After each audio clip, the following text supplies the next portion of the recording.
Bienvenue dans la capsule révision du cours de DA1 2018. J'ai préparé ce document-là DWG que vous allez retrouver dans l'intranet DA1. Donc, vous allez avoir cours 14 révision 2018. C'est un fichier comportant plusieurs vues. Donc, vous allez pouvoir naviguer là-dedans avec la commande vue en tout temps. Je vais pouvoir aller cliquer sur les vues de modèle et vous avez la vue 1 jusqu'à 9A. Donc ça, c'est les différents exercices que j'ai préparés pour la révision. Donc, dans la vue 1, on vous demande d'activer votre profil. Si ce n'est déjà fait, je vais aller chercher Options. Je vais cliquer sur Profil et je veux m'assurer que le profil DA1 est bien activé. Si ce n'est pas le cas, je vais faire Importer. Je vais aller chercher Intranet, Claude H. Et dans le répertoire DA1, je vous ai mis un petit fichier profil qu'on va ouvrir, qu'on va par la suite appliquer. Moi, il était déjà là et je m'assure qu'il est dans le haut. Si ce n'est pas le cas, on double-clique dessus ou on fait définir courant pour que le profil courant soit bien le profil DA1. Donc ça, c'est étant fait. Je m'assure toujours de travailler dans Archives. Si ce n'est pas le cas, je vais aller rectifier la chose en cliquant Enregistrer sous et en cliquant sur Archives, déposant mon dessin dans ce répertoire-là. À la vue 1, ligne versus polyligne, donc on a vu qu'on pouvait tracer des lignes ou des polylignes. Donc, c'est quoi la grande différence? Ben, une ligne, c'est plusieurs segments droits ou obliques qui sont vraiment distincts ou pas unis les uns aux autres. Tandis qu'une polyligne, c'est un ensemble de segments qui sont regroupés ou unis les uns aux autres, qui nous permettent de les copier, de les changer de calibrage, de les décaler de façon rapide, si on veut. Okay? Comment transformer une ligne en polyligne? J'ai tracé des lignes ici à l'écran, je veux les convertir. Ben, l'option que je vais utiliser, c'est Pedit, c'est ce que j'ai écrit ici. Donc, Pedit, je l'écris au clavier. Je sélectionne une ligne. On va me poser la question, veux-tu la convertir? Donc, oui, Enter. Et je vais faire joindre. Donc, mon option joindre ici. Je vais sélectionner les différentes lignes à celle-là. Maintenant, j'ai une polyligne qui sont... donc, les lignes sont toutes unies les unes aux autres. Donc, ce qui va me permettre de copier l'ensemble, de décaler mon truc d'une distance préétablie. Donc, sans avoir à faire de raccord. Polyligne versus ligne. Je vais aller à la vue 2.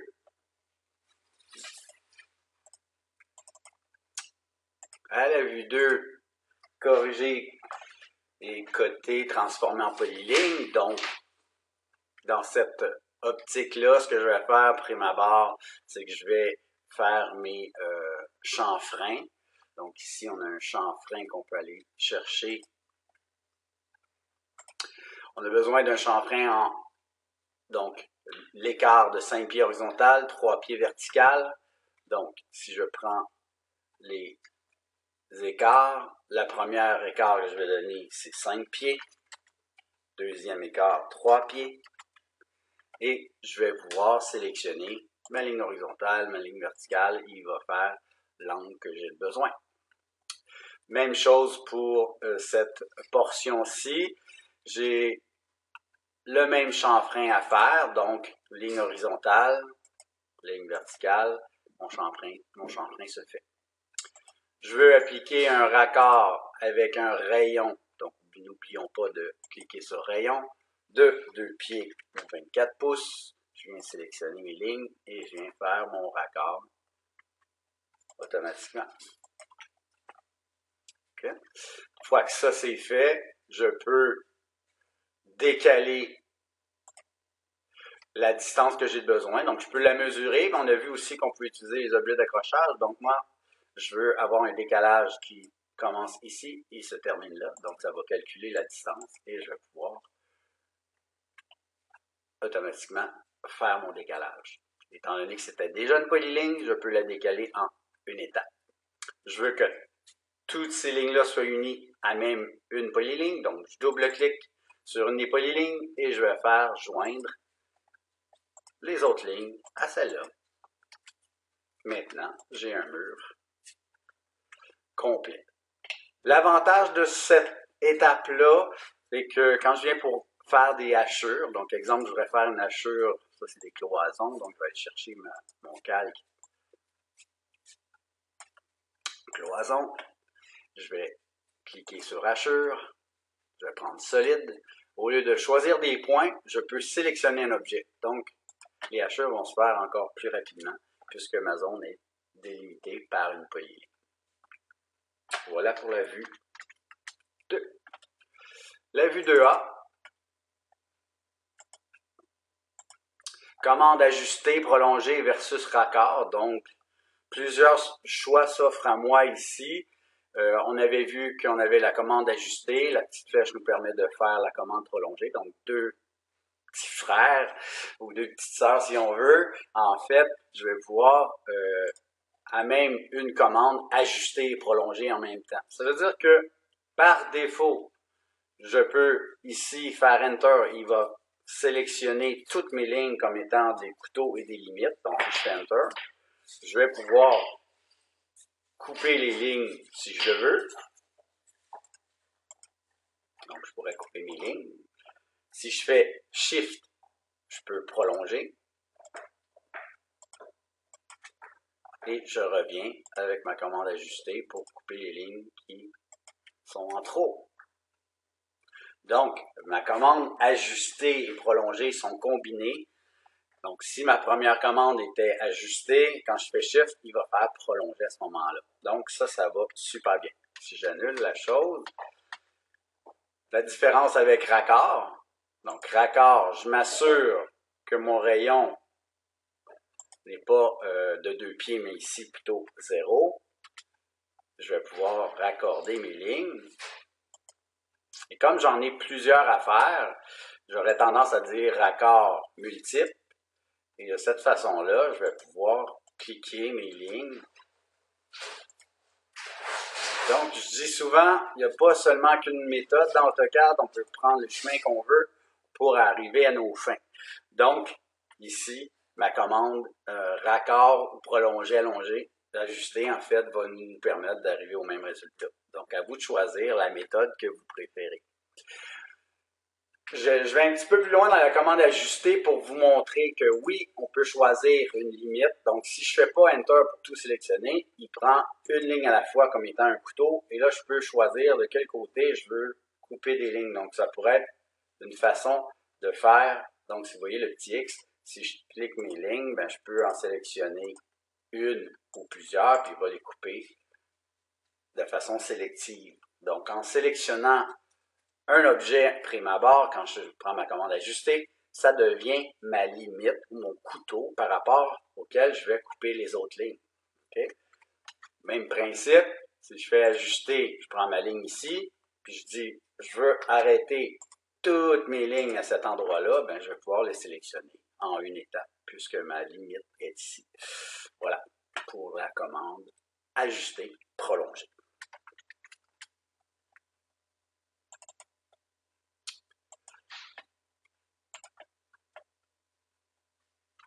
Dans cette vue, on veut voir en fait comment copier, insérer des objets, la différence entre les blocs annotatifs et les blocs standards, donc qui sont faits en vraie grandeur, donc soit du mobilier, des trucs comme ça. Donc, si j'insère un objet proprement dit, je vais activer mon calque, donc exemple dans le cas présent, nouveau mobilier, je vais taper la lettre I, je vais aller dans ma liste de symboles, donc chaise 11, je veux l'insérer. Je vais lui dire comment je veux l'insérer en fait. Comme c'est du mobilier, c'est sûr que l'échelle est vraie grandeur. Donc, je n'ai pas à toucher ici à l'ajustement d'échelle. Ici, je peux lui spécifier où est-ce que je vais insérer ma chaise et s'il y a besoin de faire une rotation, je vais pouvoir le faire au besoin. Donc, quand je fais OK, moi, je veux insérer ma chaise exactement au milieu.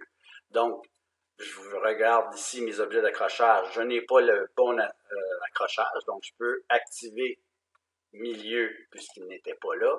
Et là, je vais pouvoir les m'accrocher automatiquement. Si j'ai besoin de faire une rotation, je pourrai la faire. Donc, je peux insérer un objet à un endroit précis. Comme c'est du mobilier, l'échelle est à 1. Donc, c'est des blocs très grandeur. Je fais le deuxième exemple. Je vais insérer une chaise à partir du coin. Donc, si vous remarquez, je n'ai pas cliqué. Il y a une petite croix jaune qui est apparue. Je me déplace de 1 pied 6 ou 18 pouces et je fais une rotation. Ma chaise vient se positionner exactement à l'endroit que j'ai demandé, à l'occurrence 18 pouces du côté ici.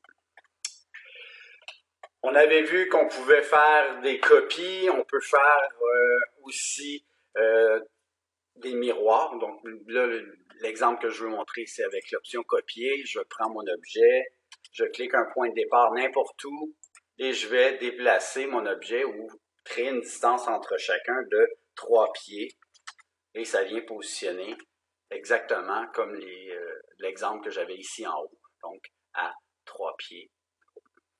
Évidemment, je peux faire l'option miroir pour faire les autres côtés de ma table à partir du milieu, un axe de symétrie. À partir de, je vais prendre celle-ci, à partir de l'axe de symétrie verticale au milieu de ma table, je peux faire la symétrie de l'autre côté. Donc, comme on voit ici, la commande copier, quand je sélectionne un objet, je peux y aller avec un objet d'accrochage pour le positionner à un endroit particulier. Sinon, quand je fais copier, je peux cliquer un point n'importe où et lui dire à quelle distance je veux l'avoir. Donc, 2 pieds plus loin, etc. Donc, je peux prendre cet objet-là, le recopier à une distance précise et même dire, ah, le prochain va être non pas 2 pieds, mais 4 pieds plus loin. Donc, je peux additionner les distances si je les connais et faire le nombre de copies que j'ai besoin à une distance précise. Donc, je vais pouvoir mesurer maintenant et les dimensions vont être respectées selon ce que j'ai demandé. Dans le reste des blocs ici, donc on a les blocs mobiliers seront insérés à grandeur réelle, donc l'échelle est à 1. Donc, ça veut dire quoi? Ça veut dire que l'échelle annotative ici que j'ai dans le bas importe peu pour tous les blocs qui sont dessinés vraie grandeur. Seuls les blocs munis d'un, si vous regardez, là, je vais vis-à-vis mon bloc, on voit les petites règles triangulaires s'afficher, ça veut dire que ces blocs-là sont annotatifs, à même titre qu'un texte ou une cotation. Ces objets-là auront la particularité de s'ajuster en fonction de mon échelle annotative. Donc, à l'occurrence ici, si je viens changer mon échelle, j'ai pris soin d'activer mise à jour des échelles ici pour faire une mise à jour de mon échelle. Donc, présentement, je suis à 1/4. Donc, si je lui dis à 1/8, donc on voit mon texte grossir de façon significative. C'est normal, puisque à l'échelle 1/8, mon texte doit être 2 fois plus gros pour le voir. Donc, cette échelle annotative-là va avoir une incidence sur tous les blocs, tout le texte et toutes les cotes que je vais avoir dans mon dessin. D'accord? Donc, je peux ajuster mon échelle en tout temps et ici, avec cet outil-là, mettre à jour les différentes échelles si jamais j'ai fait une erreur en insérant mon symbole. Okay? On s'entend que dans le mode objet, je peux avoir plusieurs échelles pour travailler. Donc, mes plans à venir jusqu'à maintenant, on les a travaillés à 1/4 de pouce égale 1 pied ou 3/16, dépendamment du cas. Puis, les élévations à 1/2. Donc, je peux changer mon échelle annotative en tout temps si j'ai à travailler sur différents plans ou élévations. Voilà pour la vue. À la vue 4, donc, raccord, chanfrein, décalage, même principe qu'à la vue 2 qu'on avait tantôt. Donc, chanfrein, on peut faire l'exemple. Donc, ici, n'oubliez pas d'ajuster aux distances. Donc, si je regarde ici, horizontalement 3 pieds, verticalement 2 pieds. Donc, les écarts vont être différents en ce cas-ci. Donc, écart, horizontalement, on a dit 3 pieds. Verticalement, 24. Et je viens sélectionner, puisque je donne ma valeur horizontale en premier, je clique ma ligne horizontale, ma ligne verticale. Ici, on a une distance de 3 pieds, 2 pieds, la même chose. Donc, je peux refaire un autre chanfrein. Horizontal, vertical.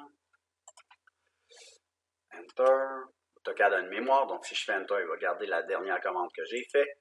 Et je vais pouvoir cliquer sur mes objets. Je veux faire un raccord de 24 pouces, donc rayon 24 pouces ou 2 pieds. Je sélectionne mes deux lignes pour faire mes raccords. Je vais vérifier si l'ensemble de mes lignes, c'est bien une polyligne. Oui, hein, je clique dessus, tous mes segments sont ensemble. Je peux faire mon décalage. Puis mon décalage, si je ne connais pas la distance, je peux toujours aller la mesurer. Donc, en cliquant sur mon objet ici, perpendiculairement, ça vient de mesurer ma distance et je peux, de cette façon-là, faire mon décalage.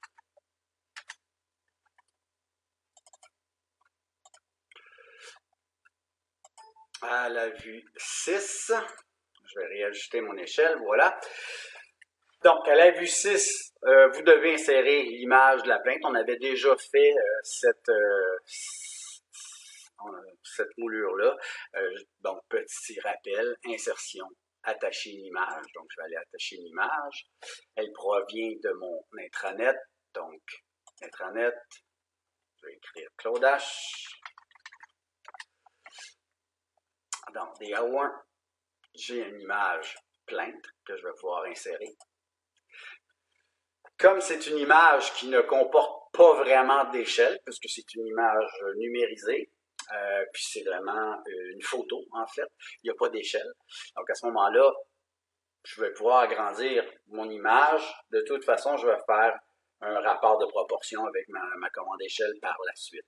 Donc, je vais insérer mon image. Donc, je peux l'agrandir un petit peu pour bien voir ce que je fais. Et je vais aller carrément dessiner par-dessus. Donc, je peux laisser mon calque vert pour l'instant. J'aurai à le changer par la suite. Donc, je vais tracer une ligne ici à l'arrière. Une ligne horizontale pour faire le bas de ma plainte. La ligne verticale qui est ici. Je vais me rapprocher un peu en faisant un zoom. Donc, je vais me tracer une ligne. Et je complète avec des arcs. Donc, arc 3 points. Premier point, deuxième point, troisième point. Je vais faire Enter, Enter. Il va continuer l'arc dans le sens, dans la même courbure avec la même tangente. Je peux même lui rajouter un petit angle ici. Et je vais faire un dernier arc qui va commencer en haut de mon élément ici. Une fois que j'ai terminé de faire ma moulure, l'image, je vais m'en débarrasser tout de suite avant de l'oublier. Donc, insertion, référence externe, je clique sur la petite flèche oblique et mon image, je peux la détacher en tout temps quand j'en ai plus besoin. Je vais en profiter pour mettre le bon calque. On me demande de faire un bloc avec ça, donc je vais mettre le calque 0. Une fois que j'ai plus d'image en arrière, je vais très bien voir ce que je suis en train de faire. Je vais utiliser la commande échelle. Je vais sélectionner mon objet, en tête toutes mes lignes. Je vais lui donner un point de départ. Et ici, si je connais le rapport, je peux lui donner un facteur. Sinon, je vais lui faire calculer avec le mode référence. De ce point-là à ce point-là, moi, je veux obtenir 6 pouces. Donc, si j'ai bien fait ma job, normalement, je devrais obtenir ma distance de 6 pouces. Parfait. J'ai généré mes lignes. On me demande de créer un bloc. Donc, B pour bloc. Ça va être ma plainte.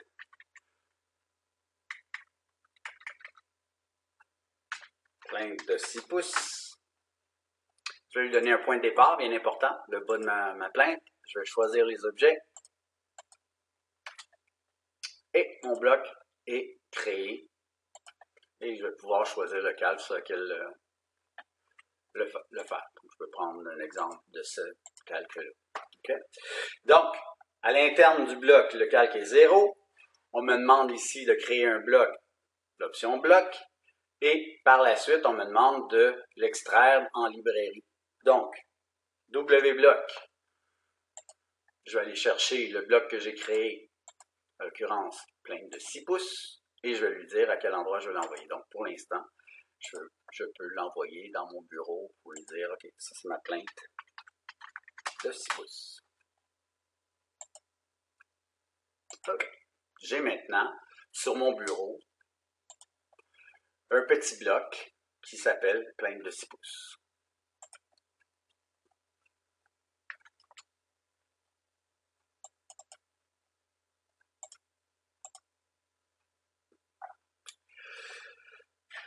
Bon, pour les élévations, on avait vu qu'on pouvait insérer des plans, des exemples d'élévation, puis tracer nos lignes. Donc, à l'aide d'un plan, on peut dessiner nos différentes élévations.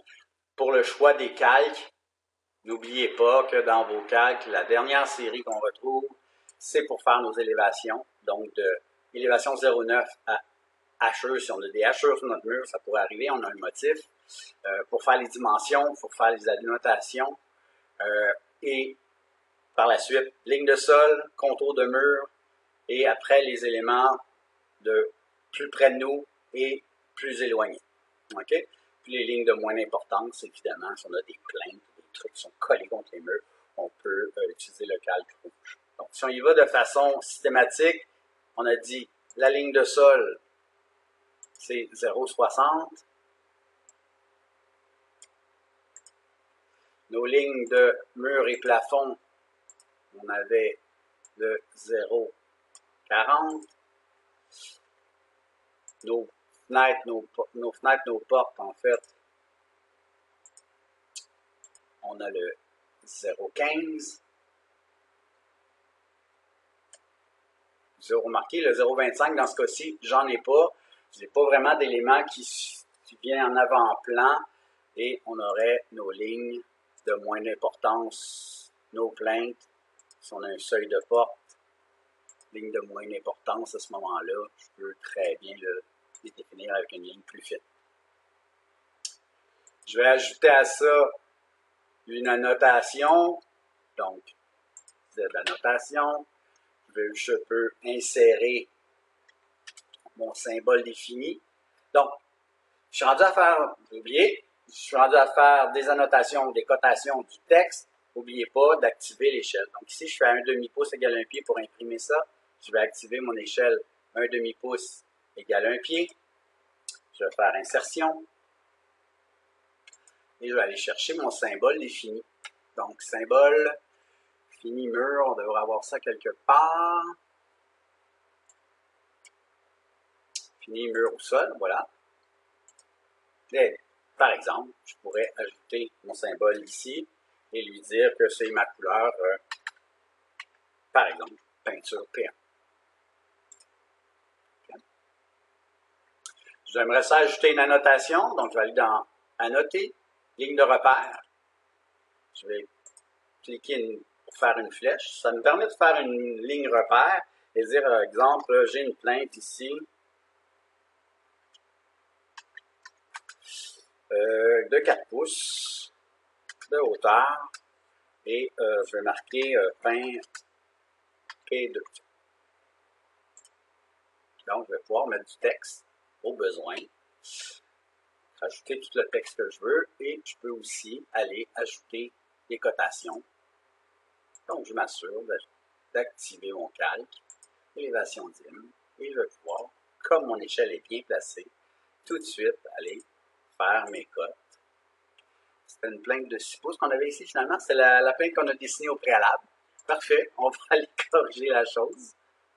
Donc, dans mon texte, si j'ai fait une erreur, double-clic, je vais aller changer la valeur ici. 6 pouces. Donc, en tout temps, je vais pouvoir double-cliquer sur du texte pour le corriger. Même chose pour la bulle. Double-clic, je peux aller changer la valeur dedans. Pour dire, finalement, c'était du P2 partout. Tiens, je vais changer mes valeurs.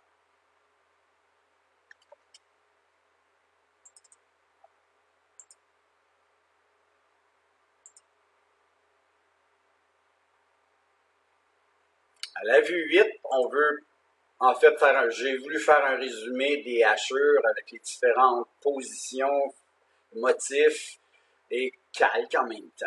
Donc, ici, si je clique sur la ligne bleue, on me dit que c'est un mur extérieur. Donc, solide mur pour faire mes hachures internes. Ça va être solide. Enter. C'est terminé. Si je clique sur le mur latéral, en fait, la cloison latérale, on me dit que c'est des cloisons. Donc, j'aurai un calque pour les cloisons intérieures. Donc, solide cloison.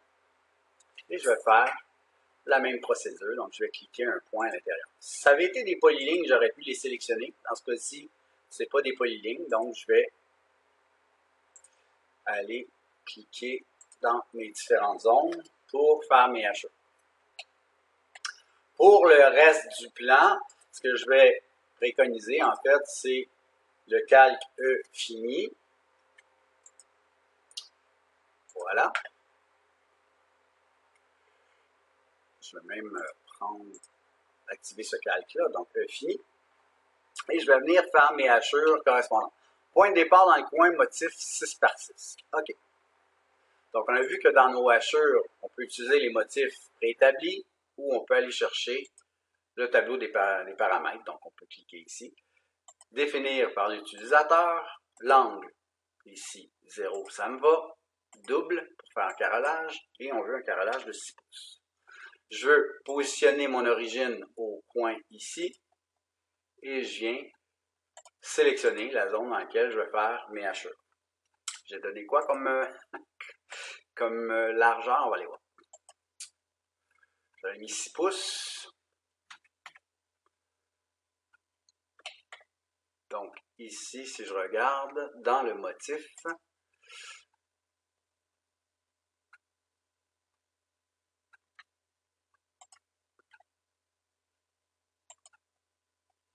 on a mis du 12 par 12. Donc, petite erreur dans le texte, c'est écrit 6 par 6, donc ça devrait donner ce résultat-là. Je vais prendre mes hachures, puis tiens, je vais en profiter, je vais le copier ici.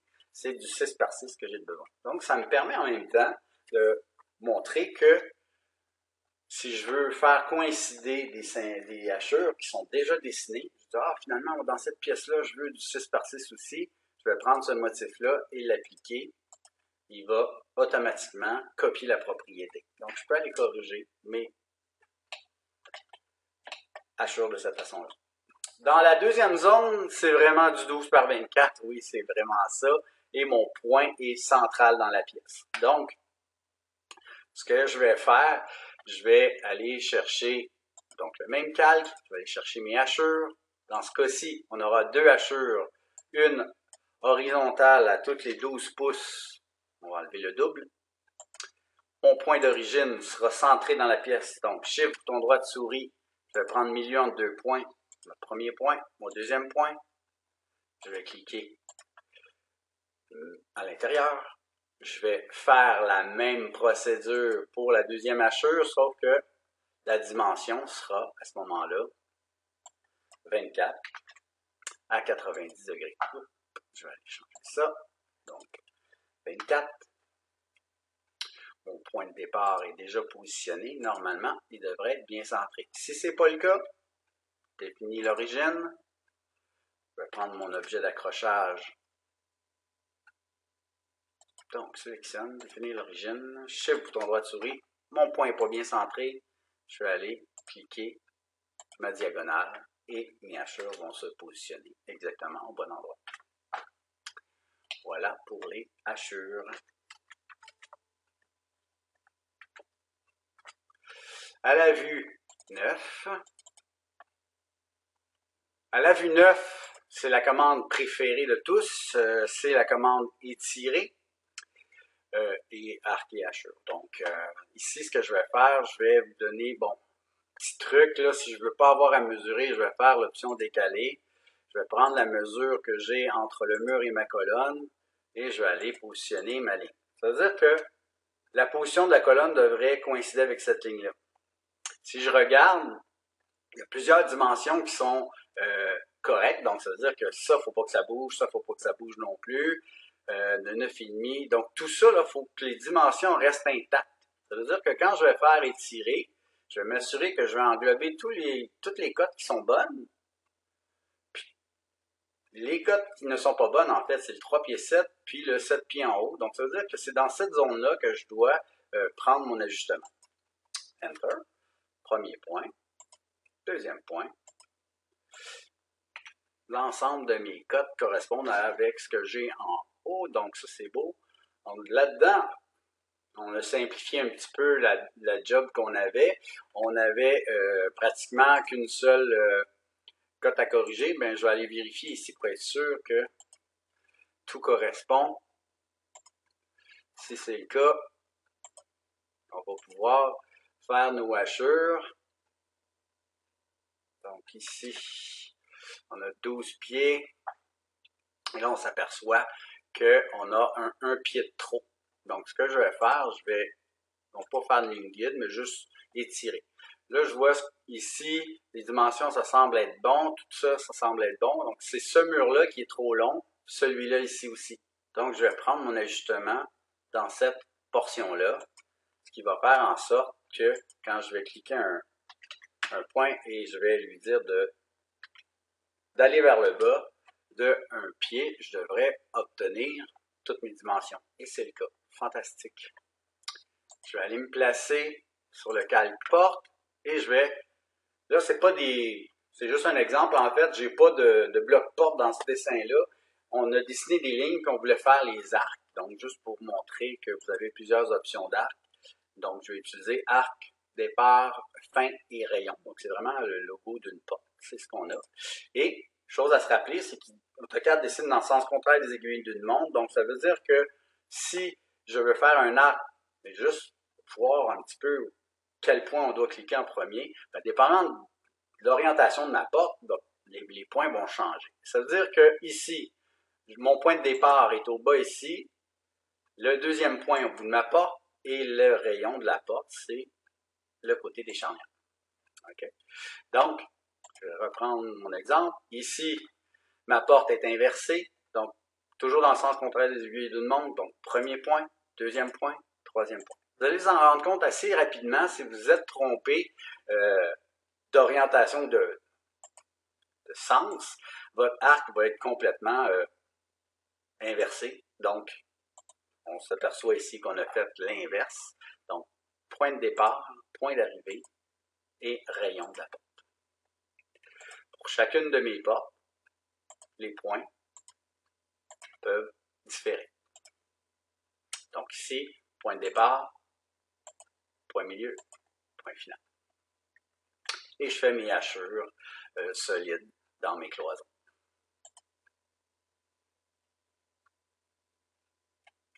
Solide, on devrait avoir solide cloison, voilà. Je viens chercher mes hachures solides et je viens cliquer dans mes zones hachures. Voilà pour la vue 9. La vue 9A. Faire la mise en page, donc voir l'exemple, préparer pour l'impression l'imprimante du local.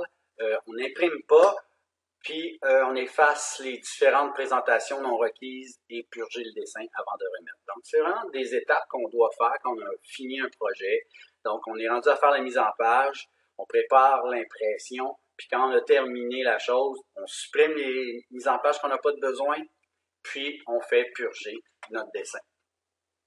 Donc, une fois sur la mise en page, ce que je vais faire, c'est que je vais, premièrement, si le fond de votre écran est en blanc, c'est que votre profil n'est pas activé. Activez-le si ce n'est pas déjà fait. Donc, je m'assure qu'ici, le profil courant, c'est bien profil DA1.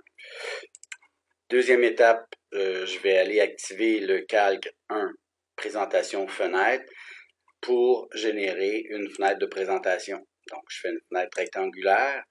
Dans ce cas-ci, comme j'ai 5 fenêtres à créer pour chacune des vues que je vois dans ma présentation qui est à droite, je vais diviser ma feuille ici en deux. Je peux même créer tout de suite mes fenêtres, donc une pour faire ma table à l'intérieur, je vais en faire une pour le petit plan. Je peux arrêter avec mes objets d'accrochage et je vais faire une quatrième pour mon détail de plainte. Donc, dans chacune de mes vues, je vois présentement la vue 9A qui, en fait, nous représentait les éléments à faire pour notre mise en page et purger le dessin. Donc, je vais entrer dans la première fenêtre ici en haut. Je vais faire un zoom sur mon élévation qui est ici. Je vais double-cliquer à côté. Je vais aller voir, en fait, je veux avoir une élévation à 3,8. Puis je peux inscrire aussi les informations dans ma bulle, donc élévation E1 sur la page descend. Donc, je rentre à nouveau dans ma fenêtre. Je me rappelle que dans le mode objet, j'avais fait cette vue-là à l'échelle 1,5 au départ. Donc, je vais m'assurer de mettre à jour tous les symboles annotatifs. Je vais lui demander de me les montrer aussi. Donc, je vois. Si vous ne voyez pas le texte et les codes, c'est qu'ils sont à une autre échelle. Donc, je vais activer tout ce qui est annotatif dans cette vue-là. On le voit bien. Donc là, les codes sont apparus. Je vais lui demander de mettre le tout à l'échelle, donc 3,8. Donc, ça va tout mettre à jour en même temps, mes codes, mon texte, etc. Et là, je peux faire un zoom avec ma souris en faisant pan. Donc, en cliquant, en laissant mon doigt sur la souris, la petite main apparaît. Je peux déplacer ma vue sans même changer l'échelle. Donc, je vais barrer ça. 3,8, c'est bon. Je peux éteindre maintenant mes petits onglets. Et je vais aller voir les informations dans ma bulle. Donc, je peux aller changer les informations. 3,8, je l'avais déjà changé au préalable. C'est très bien. Quel est le nom de la page? On avait dit descend. En majuscule. Ça, c'est bon pour toutes les vues. Ici, c'est les anciennes bulles que j'ai dans ce dessin-là. Donc, je vais mettre comme ça. L'élévation E1.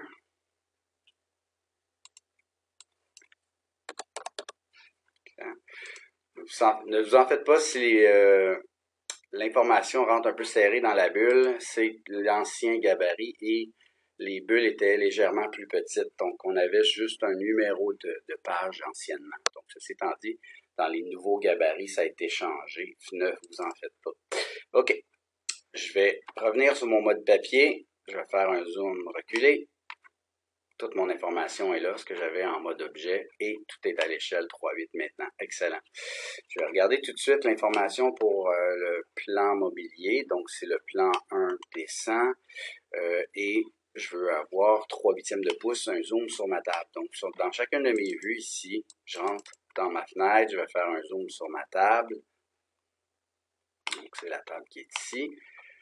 Je vais placer. Donc, j'active ça, pour être certain que toutes mes informations sont bien réglées à 3,8.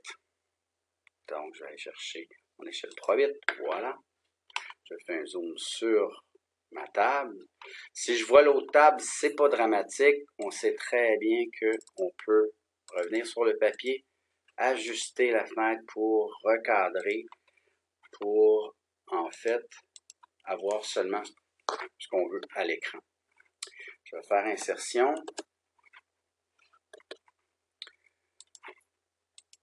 Mes fenêtres sont terminées. C'est du texte que je vais faire pour le final. Donc, je vais activer mon calque texte et je vais faire insertion pour ma bulle de symbole, titre, sous-dessin. Et je vais venir l'insérer ici. Donc, si vous remarquez, dans cette bulle-là, vous allez avoir plus de... C'est la nouvelle bulle qui s'insère automatiquement. Tant mieux. Donc, je vais ajuster mon échelle ici. 3,8. C'est en fait mobilier qu'on avait écrit ici. C'est le plan 1. Voilà. Donc, j'inscris vraiment, comme c'est stipulé ici, les différents éléments. Ça, ce sera le plan 2 à l'échelle 3,16. Donc, dans cette fenêtre-là, je vais aller chercher mon plan. Le plan qui est celui-ci. Donc, encore une fois, je mets mes symboles à jour pour l'échelle 316. Donc, je les ai laissés activer, ces éléments-là, tant aussi longtemps que j'en ai besoin. Je sais que dans chacune des vues, mes échelles sont plus petites ou plus grandes, dépendamment de la fenêtre. Donc, je vais m'assurer que ça s'est allumé tant aussi longtemps que j'en ai besoin. Je mets mon petit verrou parce que mon échelle est bonne. Je vais sélectionner ma fenêtre pour recadrer. Puis même la bulle, tiens, je vais en insérer une autre pour être certain d'avoir la bonne information puis la bonne bulle. Donc, je vais simplement recadrer de cette façon-là.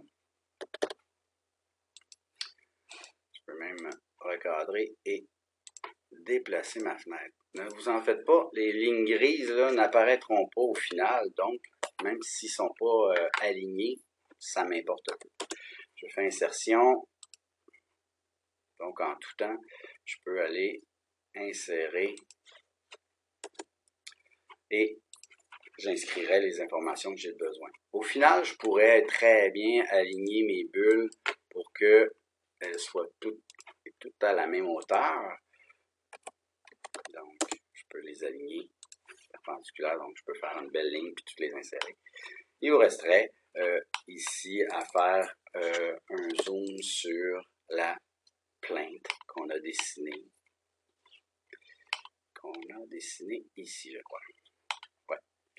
Notre échelle annotative pour celle-là, c'est 3 pouces égale 1 pied. Donc, c'est un zoom vraiment très gros sur ma plainte. Comme ça. Encore une fois, je vais mettre le verrou, revenir sur mon papier et recadrer ma fenêtre pour illustrer vraiment seulement ce que je veux à l'intérieur. À la limite, si on me demande de faire une petite annotation comme celle-ci, donc, plainte en chaîne massif, 6 pouces par un demi-pouce d'épais, donc je peux très bien rentrer dans ma fenêtre. Les éléments qui sont à côté, je peux vraiment les supprimer pour faire une annotation. Donc, annoter, ligne repère,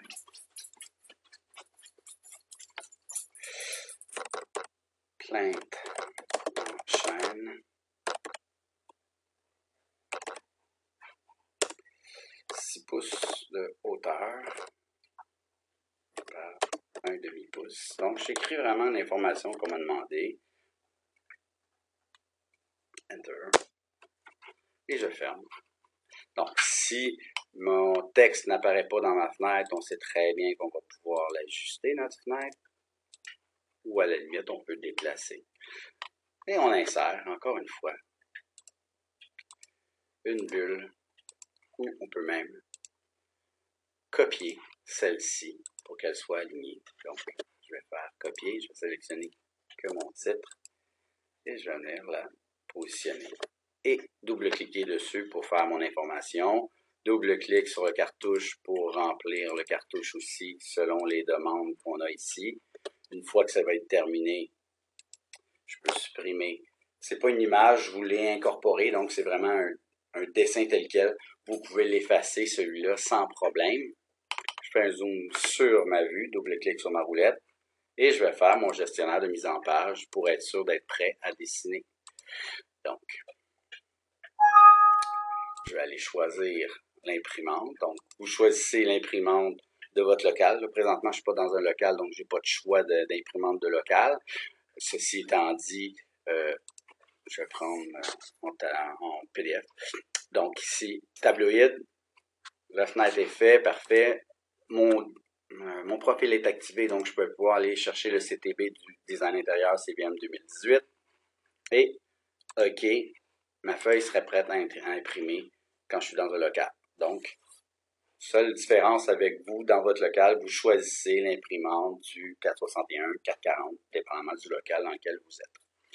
Je termine les mises en page en disant que dans chacune des mises en page, il y a des éléments que vous ne voulez pas montrer. C'est à l'intérieur de la fenêtre que vous allez pouvoir gérer les calques. Donc, s'il y a des éléments que vous ne voulez pas illustrer, à l'occurrence, exemple, je ne voudrais pas mettre le texte, ben je peux, à ce moment-là, dans cette fenêtre-là en particulier, venir fermer mon calque pour éteindre. OK? Je ne dis pas que c'est le cas ici, je vous dis juste que si vous voulez masquer des trucs, vous pouvez le faire fenêtre par fenêtre à l'aide du gestionnaire de calque. OK? Une fois que ça c'est fait, je sélectionne les mises en page que je veux enlever. Donc, je peux faire la touche CTRL pour en sélectionner plusieurs et faire la touche supprimer pour supprimer les mises en page non requises. Je vais purger tous les éléments non nécessaires. Je le fais tant aussi longtemps que ça ne devient pas en grisé. Maintenant, tous les éléments que je ne me sers pas dans le dessin vont être enlevés, donc ça va alléger le fichier au final. Je prends la peine de retourner dans référence pour être certain qu'il n'y ait pas d'images d'attachées non requises. Donc, s'il y a des images, bouton droit de souris, je viens détacher les images avant de fermer. Donc, je prends une dernière précaution pour être sûr que mon fichier est parfait. Je vais enregistrer sous, je suis dans Archives. Ça, c'est ma version finale. Je mets mon matricule. Donc, moi, je vais mettre mon nom. Tiens, ça, c'est la version finale. Tiens, je vais mettre mon matricule. Parfait, enregistré. Et c'est ce fichier-là que je pourrais déposer dans la remise au final quand c'est requis. Voilà, c'est terminé. Bonne révision.